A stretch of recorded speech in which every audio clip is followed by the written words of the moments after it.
अब आज हम लोग देखते हैं उत्प्रेरक की विशेषता। कुछ ऐसे गुण हैं उत्प्रेरक में, विशेषता है, कैरेक्टर है कि आखिर वो क्यों उत्प्रेरित ज़्यादा करता है किसी भी अभिक्रिया को।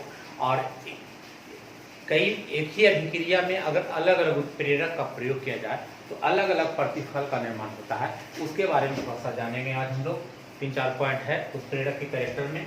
क्रियाशीलता, तो आप जानते हैं कि रासायनिक क्रियाशीलता रासायनिक अधिशोषण में उसकी रासायनिक अधिशोषण की क्षमता पर निर्भर करती है। रासायनिक अधिशोषण की क्षमता पे क्रियाशील उत्प्रेरक निर्भर करती है। उत्प्रेरक तभी क्रियाशील होता है कि जब कोई भी पदार्थ उत्प्रेरक के ऊपरी सतह पर आकर वह चिपकता है। उत्प्रेरक के ऊपरी सतह पर कोई भी पदार्थ चिपकता है तो वह क्रियाशील होता है। और ऐसा नहीं है कि उत्प्रेरक की सतह पर इतनी काफी मात्रा में कोई भी पदार्थ आकर चिपक जाए कि उस पर जगह ही ना हो कि वह एक्टिव ना हो। तो अब एक बात है क्रियाशीलता, क्रियाशील केंद्र, एक्टिव केंद्र, कैसे इसके बारे में समझते हैं कि अब हम जानते हैं कि एक पिंड के तुलना में कोई उत्प्रेरक पिंड के तुलना में है तो पिंड के तुलना में चूर्ण के रूप में अगर उसको बदला जाता है तो वह ज्यादा एक्टिव होता है। कैसे, इसके बारे में देखिए। जैसे मान लिया जाए कि एक पिंड है, निकेल है, उत्प्रेरक है।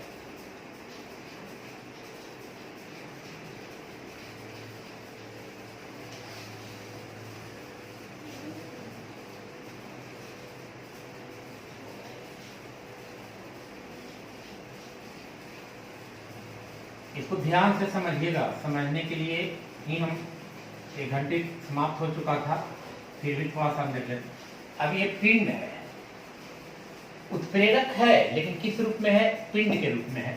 तो इसमें मुक्त बंधन संयोजकता 1 2 3 4 5 6 7 8 9 10 11 12।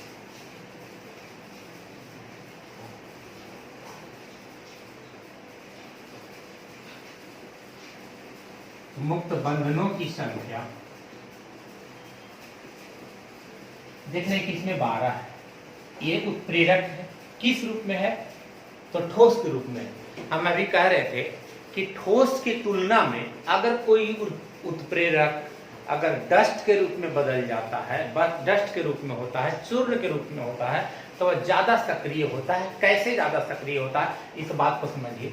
ये निकेल है, वो ठोस के रूप में है, तो इसमें मुक्त बंधनों की संख्या 12 है। गिन लीजिए 1 2 3 4 5 6 7 8 9 10 11 12। तो इसमें मुक्त बंधनों की संख्या 12 है। लेकिन अगर इसी को हम लोग बदल दे डस्ट के रूप में, तो देखिए डस्ट के रूप में बदल देते हैं।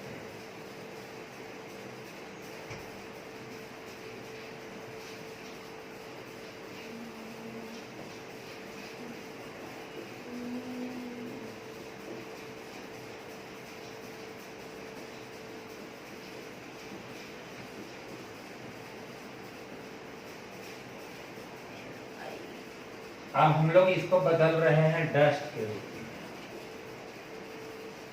चूर्ण के रूप में। अगर इसको हम लोग चूर्ण के रूप में बदल दें तो चूर्ण रूप के रूप में बदल जाएंगे तो ये तो टूट जाएगा।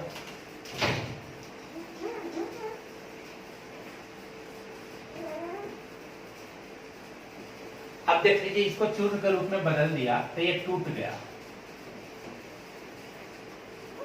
तो जब टूट गया ये, तो टूट जाने के बाद अब इसमें गिन लेते हैं मुक्त बंधनों की संख्या। 2 2 4 2 6 6 2 8 8 8 16 8 3 24। अब इसमें मुक्त बंधनों की संख्या 24 हो जाती है। अब इसमें मुक्त बंधनों की संख्या 12 हो जाती है। जब इसको तोड़ा जाता है तो ये डस्ट के रूप में बदला जाएगा, तो ये देखिए टूट जाएगा। यहाँ से टूट जाने के बाद इसमें मुक्त बंधनों की संख्या 12 हो जाती है। इसमें मुक्त बंधनों की संख्या 24 हो जाती है। इसमें मुक्त बंधनों की संख्या 12 हो जाती है। ये ठोस के रूप में है और ये डस्ट के रूप में है। अब बंधन की संख्या सबसे अधिक तो ये अपर डस्ट के रूप में है, तो ज्यादा क्रियाशील होगा, ज्यादा एक्टिव होगा। इसीलिए कहा जाता है कि क्रियाशीलता में कि ठोस के तुलना में अगर इसको डस्ट के रूप में बदल दिया जाए तो वह ज्यादा सक्रिय होता है। तो पहला विशेषता था क्रियाशीलता। अब ये तो समझ में पूर्ण रूपेण आ गया होगा। हम लोग अब दूसरे विशेषता देखते हैं। दूसरा पॉइंट है चयनशीलता, सेलेक्टिविटी। तो चयनशीलता का मतलब क्या होता है, इसके बारे में समझ लीजिए कि उत्प्रेरक की प्रकृति चयनात्मक होती है। उत्प्रेरक की प्रकृति चयनात्मक होती है। जितने भी उत्प्रेरक हैं वो सारे उत्प्रेरक अलग अलग अभिक्रियाओं के लिए लागू होता है। अगर हम एक ही अभिक्रिया में, चयनात्मक कैसे है इसके बारे में आप समझिए कि अगर एक ही प्रकार की अभिक्रिया है और एक ही प्रकार की अभिक्रिया में अगर हम अलग अलग उत्प्रेरक का प्रयोग करते हैं तो अलग अलग प्रतिफल का निर्माण करता है। कैसे, अब इसके बारे में देख लीजिए। इसीलिए इसको कहा गया कि चयनात्मक होता है। किसी विशेष अभिक्रिया करने के लिए अलग अलग उत्प्रेरक की जरूरत होती है। जैसे CO+H2, अगला है CO+H2, तीन अभिक्रिया एक ही ले रहे हैं, अभिक्रिया समान है CO+H2। अब देखिए CO+H2, अब इसमें हम उत्प्रेरक के रूप में निकेल ले लिया, इसमें उत्प्रेरक के रूप में निकेल का प्रयोग किया है। अगले भाग में उत्प्रेरक के रूप में PuZnO का प्रयोग किया है। तीसरे वही सेम रिएक्शन में इसमें हम लोग उत्प्रेरक के रूप में Cu का फिर प्रयोग किया है। अब उत्प्रेरक तीनों में अलग अलग है, अब अभिक्रिया एक ही है लेकिन उत्प्रेरक के प्रभाव से अलग अलग प्रतिफल का निर्माण होगा। ठीक से कि अलग अलग प्रतिफल का निर्माण होगा। जब CO+H2 को निकेल की उपस्थिति में अभिक्रिया कराते हैं तो अभिक्रिया करने के पश्चात ही बनता है मीथेन प्लस जल। तो यहाँ उत्पाद के रूप में मीथेन आ गया। अगर CO+H2 में Cu, ZnO और Cr2 का प्रयोग करते हैं तो ये बनाता है मिथाइल अल्कोहल। अभिक्रिया सेम, उत्प्रेरक अलग अलग, तो इसमें बनाया मिथाइल अल्कोहल। अगर यही CO+H2 को तांबे उत्प्रेरक की उपस्थिति में अभिक्रिया कराते हैं तो ये बनाता है फॉर्मलडेहाइड। तो अब देख रहे हैं कि तीनों का उत्पाद अलग अलग है, अभिक्रिया एक ही है, अभिक्रिया में अभिकारक सेम है लेकिन उत्प्रेरक का परिवर्तन होने से प्रतिफल में भी परिवर्तन होता है। इसीलिए कहा जाता है कि उत्प्रेरक की जो प्रकृति होती है वह चयनात्मक होती है और उत्प्रेरक एक विशेष अभिक्रिया को ही उत्प्रेरित करता है। तीसरा पॉइंट, आकृति चयनात्मक उत्प्रेरण। किसके द्वारा? जियोलाइट, यानी कि जियोलाइट के द्वारा आकृति चयनात्मक उत्प्रेरण। आकृति चयनात्मक उत्प्रेरण क्या है, पहले इसके बारे में समझिए। वह उत्प्रेरण जो उत्प्रेरक में विद्यमान छिद्रों की संरचना और अधिकारक और प्रतिफल के अणुओं के आकार पर निर्भर करता है, उसे आकृति चयनात्मक उत्प्रेरण कहते हैं। आकृति चयनात्मक उत्प्रेरण में जियोलाइट जो होती है, जियोलाइट की जो संरचना होती है वो मधुमक्खी के छत्ते की तरह होने के कारण यह एक विशेष प्रकार का उत्प्रेरक है जिसमें अति सूक्ष्म छिद्र होते हैं और इन छिद्रों में एल्यूमिनोसिलिकेट का एक त्रिविमीय जाल होती है, जिसके कारण सिलिकॉन के कुछ अणु एल्युमिनियम के परमाणुओं द्वारा प्रतिस्थापित कर दिया जाता है, जिसे हम लोग आकृति चयनात्मक उत्प्रेरण कहते हैं।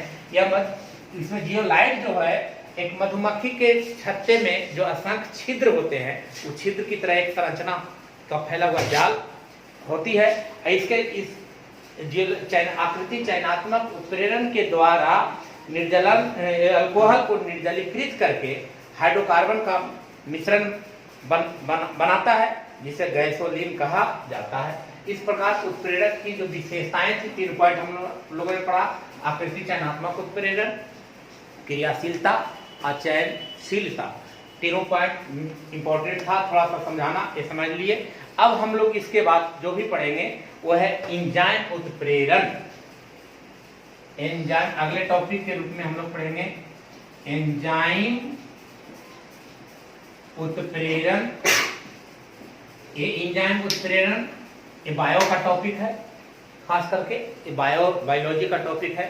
अब बायोलॉजी के टॉपिक में जो हम लोग भोजन करते हैं, भोजन करने के बाद उसके जो अणु मॉलिक्यूल्स टूटते हैं, अब उसी कंडीशन पे ये प्रोटीन का संश्लेषण कैसे होता है, किस प्रकार भोजन का पाचन होता है, कौन कौन से एंजाइम, कौन कौन से मॉलिक्यूल्स को तोड़ते हैं, इसके बारे में हम डिटेल से पढ़ेंगे। और अगला टॉपिक होगा एंजाइम उत्प्रेरक